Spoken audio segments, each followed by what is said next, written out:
Viešpatie, mano išgelbėjimo Dieve, dieną ir naktį šaukiau tavo akivaizdoje, tepasiekia mano malda tave. Išgirsk mano šauksmą, mano siela pilna skausmų ir mano gyvybė arti mirties. Mane laiko tokiu, kuris nužengė į duobę, esu bejėgis žmogus. Tarp mirusių yra mano guolis.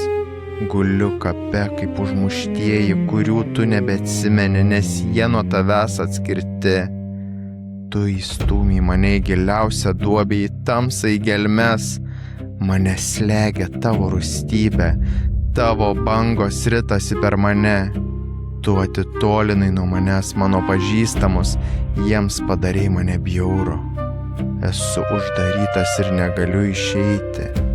Mano akis aptemo nuo vargo, kasdien šaukiausi tavęs, Viešpatie, tiesdamas į tave rankas.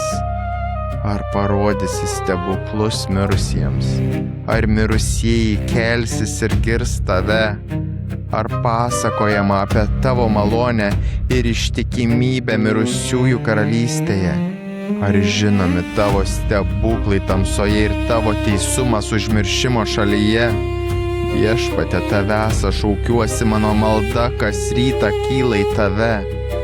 Viešpatie, kodėl atstumi mane, slepi nuo mane savo veido?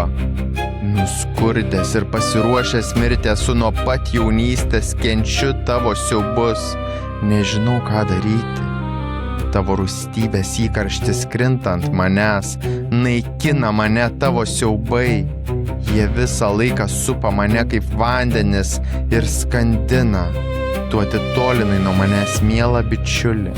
Mano pažįstami pamiršo mane.